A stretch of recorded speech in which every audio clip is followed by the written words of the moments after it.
embark on a captivating exploration of Dr. Renee Mitchell's inspiring journey, rooted in journalism and fueled by a profound commitment to youth empowerment. Uncover the transformative power of storytelling as Dr. Mitchell shares her experiences and reflects on key themes of resilience, community engagement, and the impact of embracing change. The episode begins with a glimpse into Dr. Mitchell's childhood in Santa Rosa, California, highlighting the community-oriented values instilled by her father. Transitioning to her adult life in Portland, the narrative explores Dr. Mitchell's recruitment by the Oregonian and her unwavering determination to become a columnist. Insights into the pressures and challenges of this role underscore the importance of staying true to one's voice. I was born in Santa Rosa, California, in Northern California wine country. My parents moved from Wisconsin to Santa Rosa, where the year I was born, there was a big rainstorm and for days and days. And so my father was always such a community-minded person.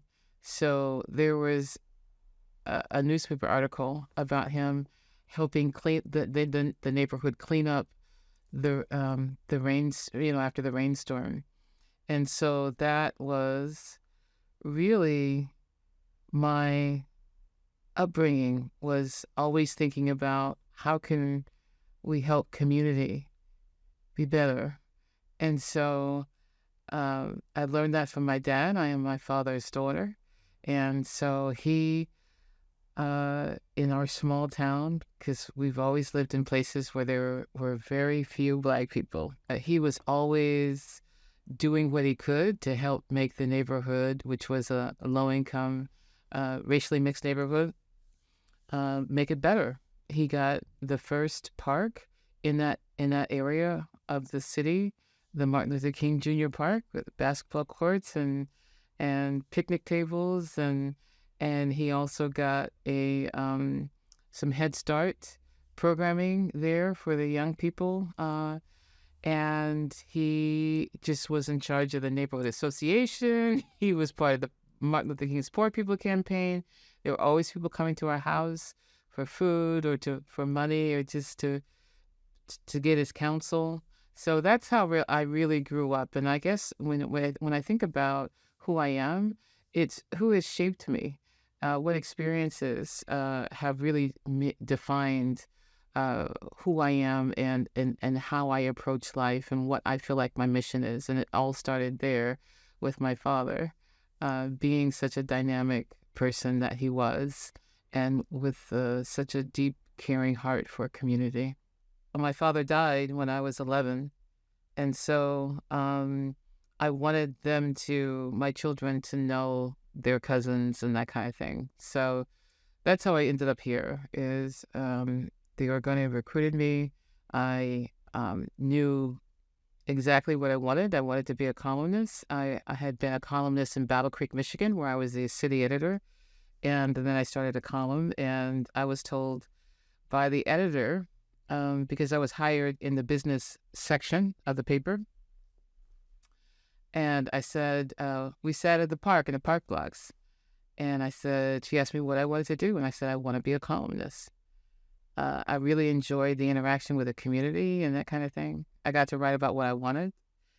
And she said, no, not at this newspaper. There's a long line of people in front of you. So what I would like you to do is continue to stay in management and move up the ranks that way.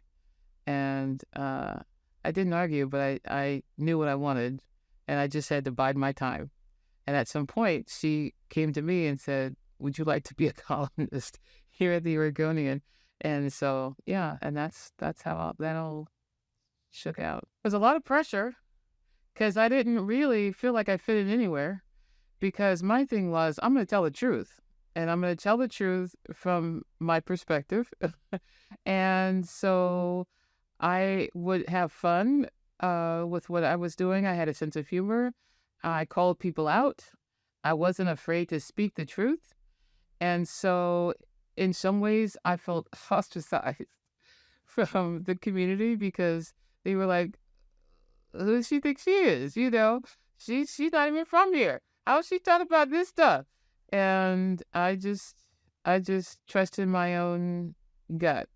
And because of the way that I grew up, I always knew that I had to bet on myself because there weren't a lot of people betting on me.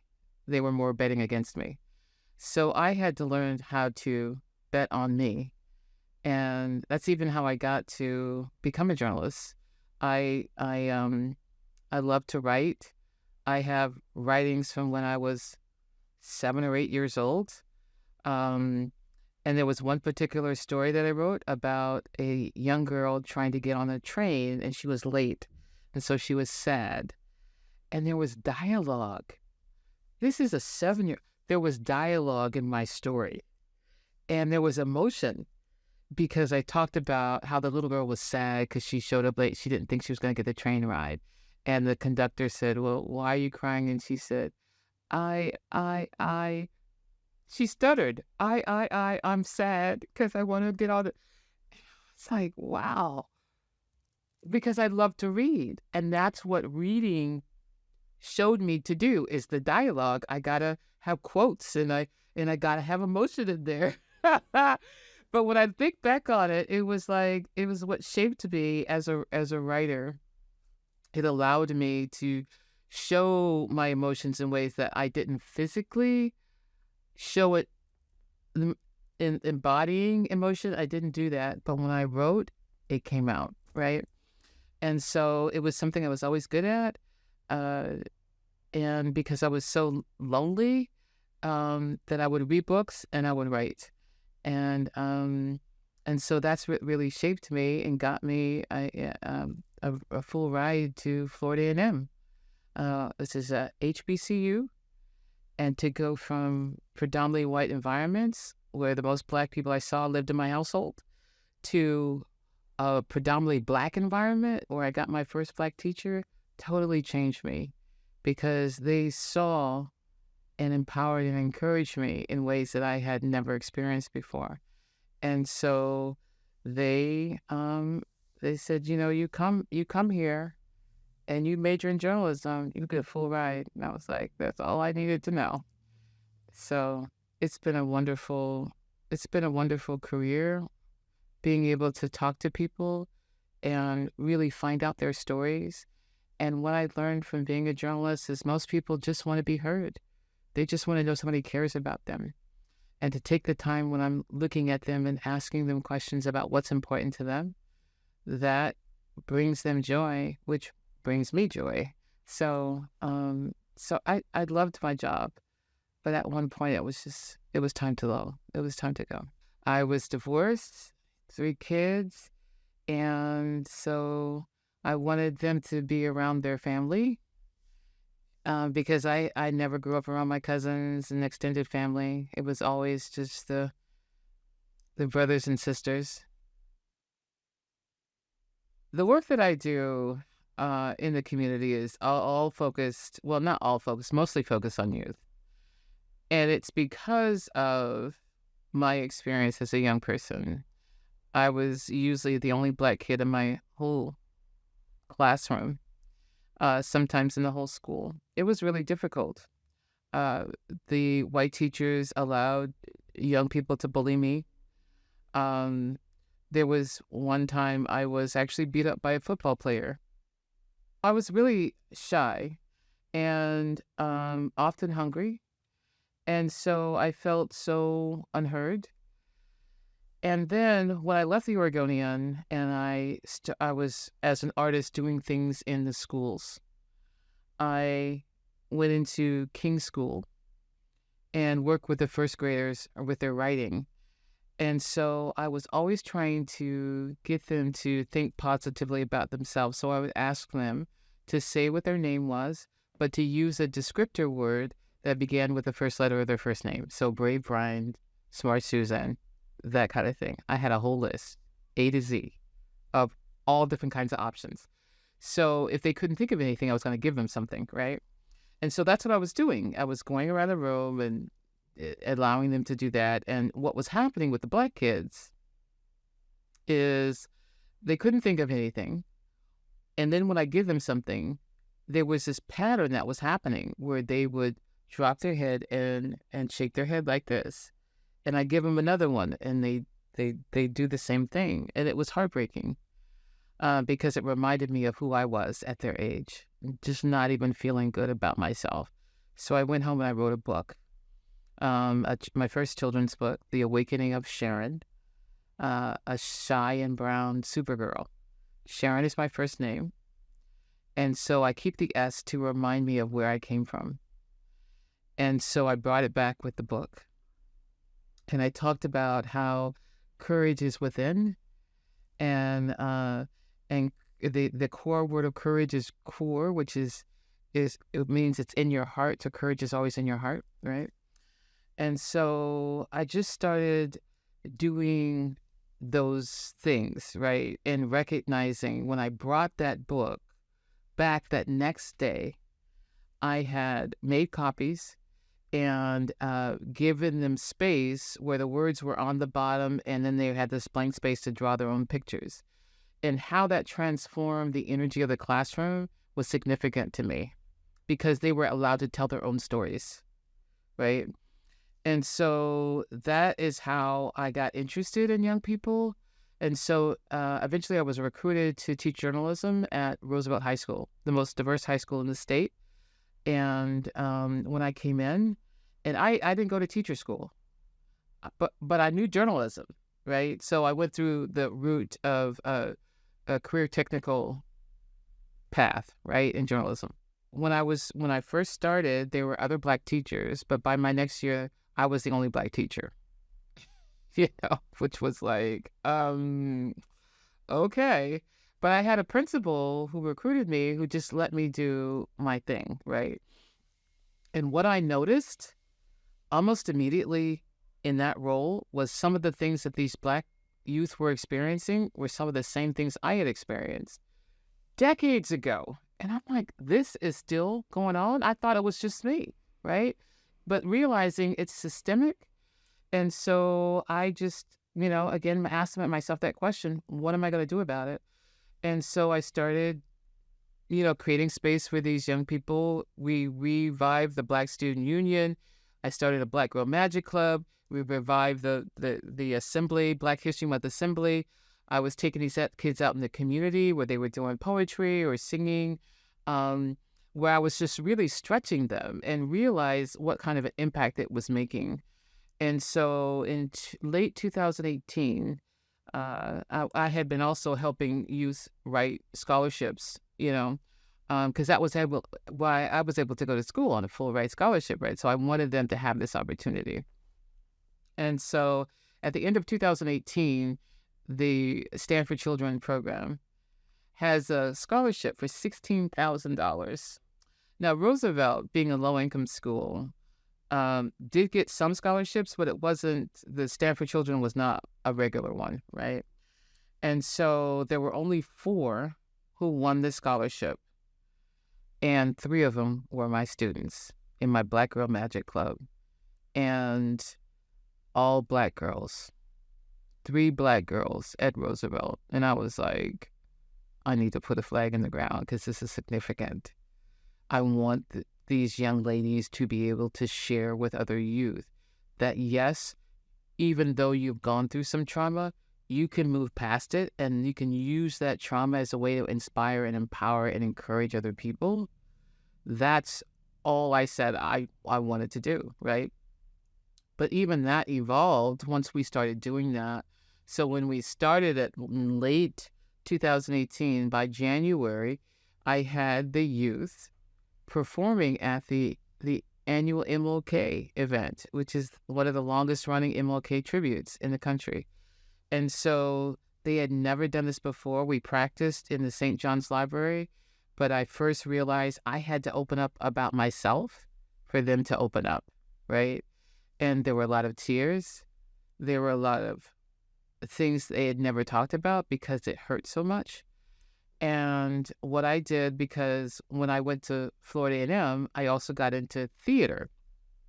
I used my theater skills to kind of weave their stories together. Like, you start to tell your story, and then this is where you end. And then the other person begins, and they tell their story, and it ends at a cliffhanger. So, that kind of weaving of the story, I could tell that they were very nervous. Their voice was cracking. You could see their tears. They were so, scared. But what happened as a result of this shaped my entire way that I do this program, called I Am More. Afterward, we had a table where I had designed some shirts, Black History is American History shirts. And so we were selling them.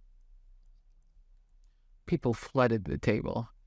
They were saying, I wish I was as brave as you at your age. I would have never been able to tell my story like you did. I saw myself in your story. You are amazing. They treated them like rock stars. They wanted to give them money. They wanted to take their pictures. This shifted their own capacity about who they were and what kind of influence that they could have on others, just from those conversations of people giving them kudos for telling their story. So that was really the development of what I Am More, and more is an acronym, making ourselves resilient every day. It is a decision. It's nothing I can do. I can give you the opportunities, but this is something you have to take as a young person, that you are going to help make your own self resilient and then help other people. And so that's how it began. And so in January, we did this thing at MLK. In July, we were in Philadelphia, because one of the things that I've always been good at, I'm looking for opportunities for these kids. And so there's all these conferences: trauma-informed conference, social emotional learning conference, how to do this with young people. 0 young people are in that conference, right? And I said, I'm bringing young people. And they got excited. They said, we want them to open for us. Open our conference, 500 people from all over the country. And they did it. And so we were there in Philadelphia, and we got so much support from PPS, Portland Public Schools, because they actually paid for our youth to train teachers, classified staff, administrators. We got youth in front of them, right? And so that was the beginning of I Am More. And it grew and was shaped because of the things that we were doing. And I was paying attention to the feedback, and that's how we just continue to build and build and build. And so when we went to Philadelphia, we also went to New York City and DC, because some of those kids had never been on a plane before. And I wanted them to have the opportunity to see other Black people in bigger cities. That's number one. Number two, I wanted them to have an experience that they would never forget, going to the White House, and then going to all of these different places, going to see the Statue of Liberty. All of that was just like, wow. I wanted their minds to be blown, because I wanted them to know that they're worthy of all of these experiences. And so now a lot of them are traveling on their own. They're seeing the world on their own, because they know that they're worth it. And these are things that I wish I would have had access to, whether it was a mentor or just somebody inspiring me and encouraging me. That did happen in some ways at FAMU, because these were Black teachers, and they looked out for me, and they made sure I had places to live, and I was eating and that kind of thing. So I wanted for these young people that I was experiencing or encountering the same kind of opportunities, or belief in themselves that I had gotten from my Black teachers. So yeah, this I Am More is really about, it's a dream come true for me, because I see the impact that it's making on these young people, and that brings me so much joy, and that also heals my inner child. it's not only having those experiences, but also how those experiences transform the lives of these young people. That is what brings me joy, is by them seeing their own potential of what they can accomplish because somebody else believed in them. And when of course, we talk to the young people before they, really get into our internship to try to learn more about them and to see the difference between when they first arrived at the internship and when they're leaving and the kinds of things that they're saying. Because we engage them in all the events that we do. So we do a Reclaiming Black Joy event during the summer at the parks, and they come and they volunteer. And one of the things that they consistently said is that when I'm giving someone something, another Black person, and I'm around folks who are having fun and just enjoying themselves, and I could add to their joy, that brings me joy, right? And so to hear them say that it just blessed me so much, because they now felt a connection to community in ways they hadn't before. They were now getting access to our elders and learning that wisdom from our elders when they hadn't before. So they're starting to see themselves as part of a community rather than an individual that nobody cares about. And so they're continuing to stay involved and to check in on us and call us and how's it going and drop by. That is what they need. And that is what we need as a community. We need to know how to find each other. We need to know that when I find you, that's home for me, that you receive me, right? Because it's not always the case in Portland, where other Black people who move here feel accepted. And that was another thing I tried to learn how to do, trying to understand why some folks act the way that they do, and see me as a threat rather than as a part of your community, right? And so and that's part of why I got my doctorate degree, really trying to understand what is it at the root of what is happening here and how can I contribute to the healing of it, right? And so just learning the research about what was done already. Why do kids get involved in gang violence? And it's like this unresolved grief. And it's also systemic in the schools where we're taught to feel badly about ourselves. I mean, I was told, well, my teachers tried to convince me I was not college material. So when it came time to take the SAT, I was just told to show up in a room. I was not told anything about preparation. And so it felt like there was a sabotage because they didn't feel like I was college material anyway. But I ended up scoring high enough to be able to get a full ride, at HBCU, which was the best thing for me. It totally changed my life.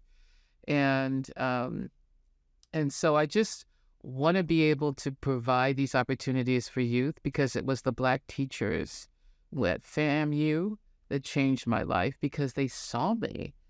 And so that is what I want to do for Black youth. I want to see them. I want to let them know that they matter and that I believe in them and that they can overcome this systemic undermining. They can overcome that and be able to not only help themselves, but help other people. So we have a phrase that's called, "In my power, I empower." And that's really at the root of everything I Am More is all about. Once I am grounded in who I am, and I love myself and feel good about myself, then naturally, I want to help other people. I want to show other people how to do that. And that's how we keep it going, and that's how we build community. So when I first moved to Portland, I didn't feel like I fit in here. In some ways, I didn't care that I fit in because I never fit in anywhere. But at the same time, I also wanted to build friendships, and it was hard for me to make friends here because of my role at the Oregonian. I was bringing in some cachet, right? And so, but I also wanted to write about Black people. And I I believe that most people were unaccustomed to Black people speaking truth about Black people, and I didn't care because I came from HBCU, like, and they taught me to just speak truth and bet on myself, which is what I did. And so my attitude or my way of working through the world was very different, I noticed, from people who are from Portland. And because I wasn't related to the right families, or I wasn't born here, I didn't grow up here, it felt like I was ostracized in a lot of ways. Like I was an outsider, and it felt like an outsider. And so I didn't know how some people would intentionally undermine me. I wasn't expecting that because I'm, coming from FAMU, and it was like black folk community, all this, right? And then to come in an environment where you were looked at suspiciously because you weren't born here, right? So in some ways, it gave me a freedom to write about what I wanted to write about. Um, because I called people out, I spoke truth to power. And so there was one occasion where there was these two people in the NAACP who were fighting and suing each other. One was suing each other for $1 million. The other was countersuing. And it was just like, this is so ridiculous. And so what I did is I wrote a ridiculous column. I wrote a column, and it sounded like it was from Jesse Jackson. And it was all in rhyme because, he used to rhyme a lot. I was like, I'm going to have some fun with this. So I pretended I was reprinting a letter from Jesse Jackson directed to these two people in the NAACP who were fighting each other. It was, for me, it was just, I was cracking up the whole time. People actually thought that was original letter. They actually thought it was a letter, right? And so, so I wrote columns where I just, I had to call people out and I felt like this was my integrity. I'm going to just speak truth, right? And so I got ostracized by folks, and I also encountered people who intentionally undermined me, I didn't understand that. And then, so I just had to learn to be true to myself. And so I started getting asked to speak because I used to be incredibly shy, and I would not get up in front of people. And so one of the things that I did after leaving FAMU was like, what am I most afraid of? That's what I'm going to do. And so I had to get past my fear of rejection from people and just start, showing up and being bold about it. And that's just how I just rolled. And some people, treat me, they, they treat me at at this celebrity level. Me, I don't get off on that. You know what I mean? I feel like I'm blessed with the amount of skills that God has given me that I've worked really hard to hone and develop. But it's not something I am lording over people. A creative revolutionist is a title that I came up with because when people would say, well, what do you do? I'd have to think about it for a minute, because where do I start and where do I begin? So I've always been creative. And when I left the Oregonian, or left the journalism industry, I focused on my artistry. I wanted to be able to paint. I wanted to be able to make clothes, to make jewelry. These are the things that just gave me life. And so I was doing all of this stuff. And so when people would ask me, well, what do you do? And it was like, okay, where do I start?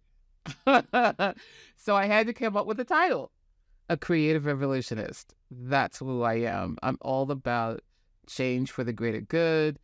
and I'm going to use creativity to do it, whether it's art or poetry or, watercolors or anything like that. It's just like, if I pour myself into it, I'm going to create something that will make other people happy.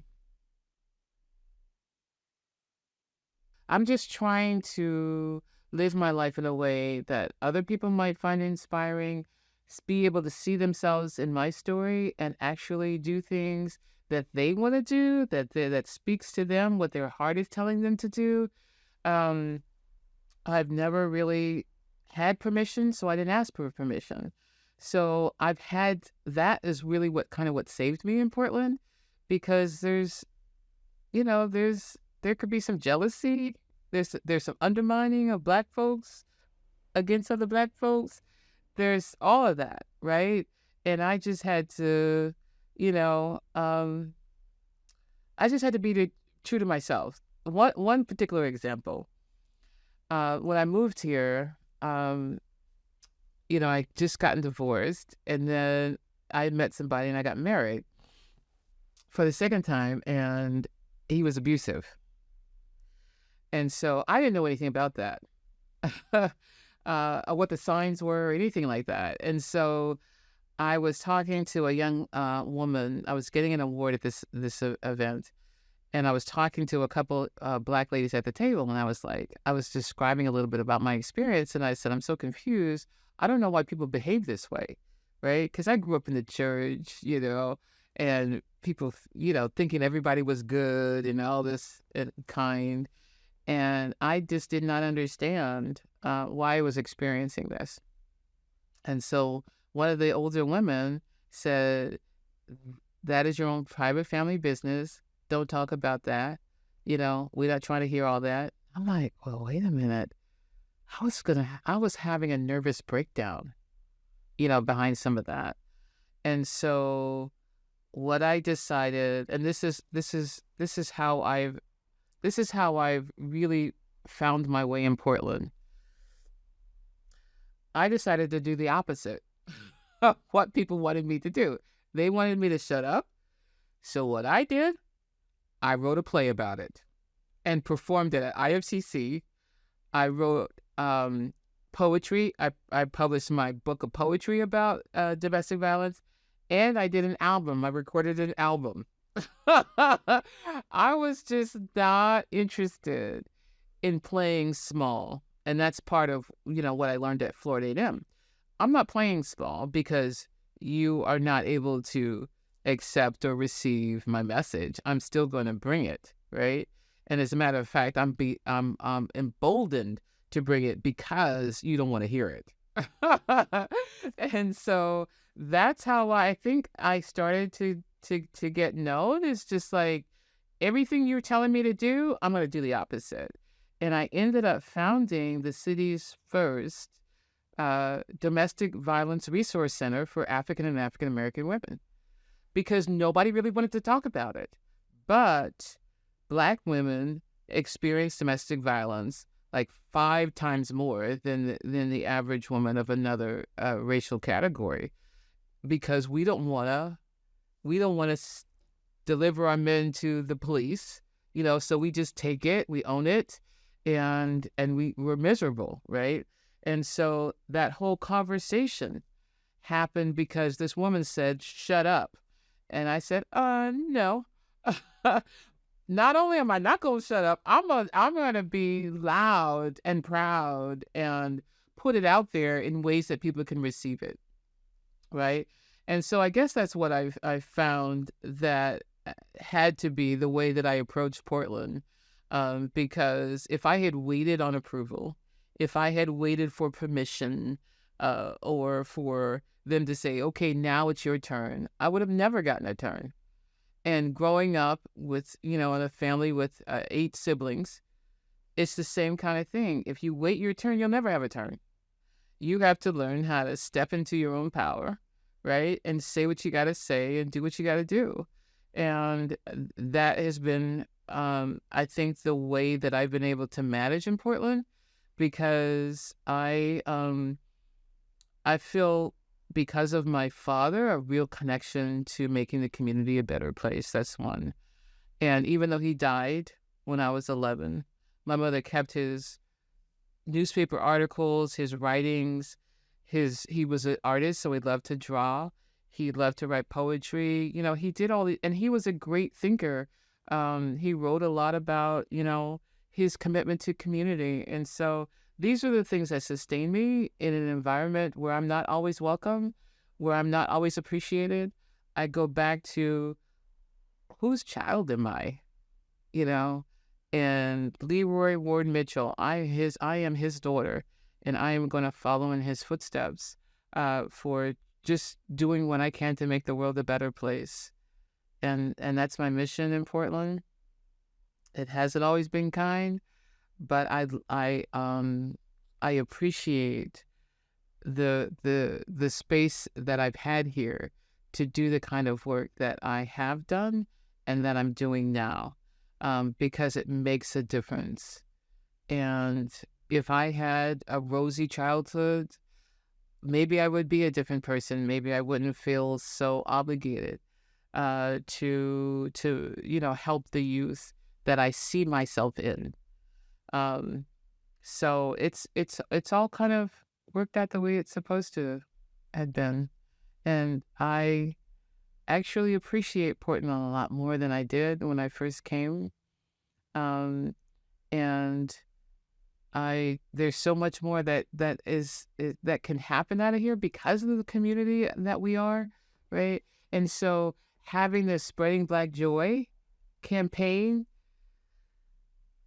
when I go into bigger cities and I'm talking about it, they're eating it up, right? They're understanding the importance of needing and wanting and desiring Black joy. And to have this start here in Portland with the Nod film. So this happened during the pandemic. Actually, this whole Spreading Black Joy thing happened during the pandemic. Once again, it's listening to myself, understanding when I'm being guided to do something. And so I was depressed. I've struggled with depression my entire life because of the way I grew up with a lot of trauma and that kind of thing. And I was standing on MLK waiting to go into the hardware store because they were only letting like 5 people in at a time. And I'm the only Black person there in this line. And there's an older Black gentleman who was walking toward me. And when he got close to my periphery, we exchanged the Black nod. It was a subtle thing. He kept walking. I, to this day, don't know who he is.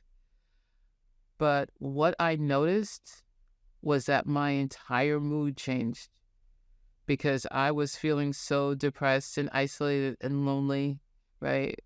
And he changed that for me just by acknowledging me. And I'm an acronym queen, so the nod is like noticing our dignity. He noticed my dignity, right? And so from there, I got on a phone call with a friend of mine who is a filmmaker. I said, we got to do a film about the Black nod because this totally changed my whole life.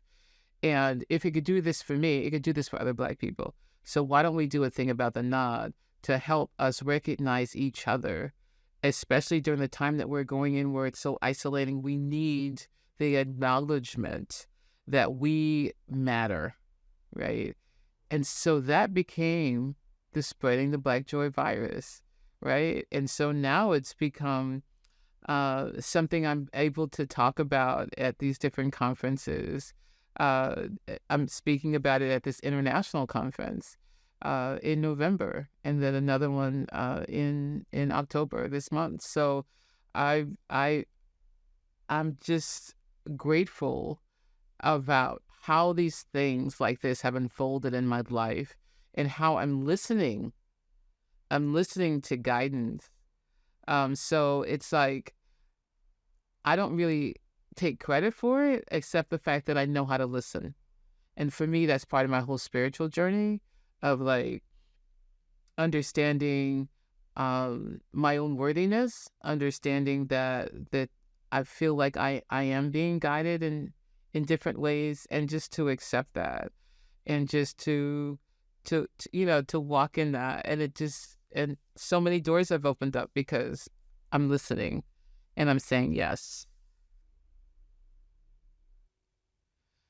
When it's all said and done, I would love for people, when they think about who I am, that I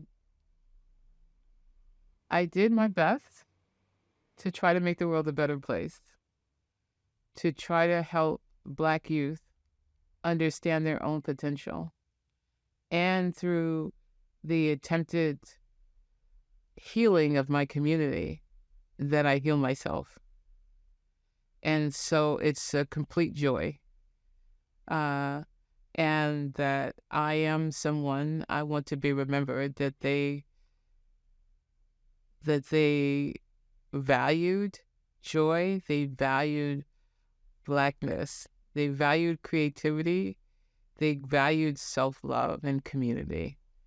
And so if people can say that about me, I'm grateful for that. I want to be like my dad. I want to be remembered for what I left behind rather than who I was, that I left behind for someone else to pick up that baton and spread joy even more. Or even some of the youth that I've worked with to then step into their roles as leaders of the Black community from a very healed perspective. That brings me the most joy ever. After my dad died, my mother eventually moved us to Newburgh. And so I went to PCC to get enough credits to graduate early. And so on my way, we took the bus. It took a couple hours to get to Portland.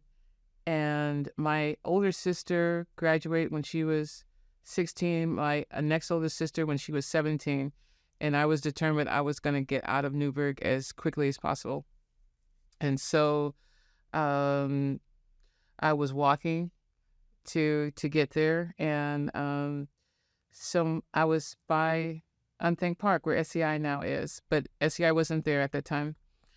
And a young man had called me over. Now, again, I was shy, so and I didn't get noticed, when I was growing up. And so he was a basketball player, full of this confidence, right? So he called me over, and and then we were talking for a minute, and then he started running, and I was like, okay, this is weird. We were in the middle of a conversation, and I turned back, and there were headlines. And so she had stolen a car where the steering wasn't working. And I believe it was the closest thing I've ever gotten to for a near-death experience, because they thought I was dead. They covered me up with a blanket. And I remember when I came back into my body and I opened my eyes and people gasped because they thought I was dead. I was in the hospital for 3 months. I learned how to walk again. The doctor, when I first came in, said, let's cut her leg off because there's way too much damage.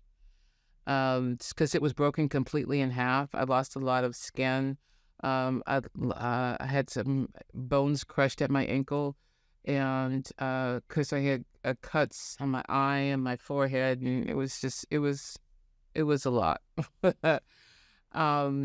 And so, but a lot of people were praying for me, and I ended up still graduating at 17, and multiple surgeries and that kind of thing. And so, and then 2 years ago, I was riding my bike, and I'm a careful bike rider. Because I ride on the sidewalk, right? And so I had stopped because I had the light to keep going, but there was also a light where they were coming out, right? And so when I got to the sidewalk, not the sidewalk, but the crosswalk, I saw that the car had stopped in front of the line, right? And I'm thinking, oh, he sees me. As soon as I got out in front of him, he accelerated because he was looking to the left so he could turn right because they have the light, right? And so, so I was again in the hospital, uh, and uh, and the doctors were like, "We're not sure whether you're going to heal because it's the same leg you got hit on." I broke my ankle on my left, and broke my foot on my right, which is the one that received the most damage as a child. In some ways, I'm grateful because of the thing that happened when I was 15, because it made me more insular, and I didn't wear the short shorts and because when the girls, they're coming to college, they're just like out there, right? And there was too much shame, and I was still having to wear bandages and stuff, so I was not out there, right? And so it taught me a lot about my own inner strength and my ability to heal and accept healing as an option. And so I just kept believing that things would be okay and that I would walk again, because the doctor was like, "You're going to walk with a limp." I was like, "No, I'm not." And just owning my truth, right? Which is what I teach these young people. You own your truth. Don't just depend on what other people tell you about who you are and what you're capable of. If I had done that, I'd be walking with a limp. I'd be, yeah. So, those two experiences really, reminded me of my own inner strength and how important it is not to care so much about what you look like, but like who you are, what's inside of you, what are your truths, And so that is what those experiences have taught me, is like I have to stand on my beliefs and my values, and not just how I look. That has never been a priority for me. I feel in a lot of ways I've been directed, I've been guided, and I appreciate that. I understand that. I believe in that. I sometimes, if I'm listening, I'll hear that still small voice. Do this, don't do that. Trust this, don't trust that. And really teaching young people how to understand their own guidance, So, yeah, it's been a journey. Thanks for tuning in to Oregon Hidden Legacy. For more information about this podcast, go to OregonHiddenLegacy.org.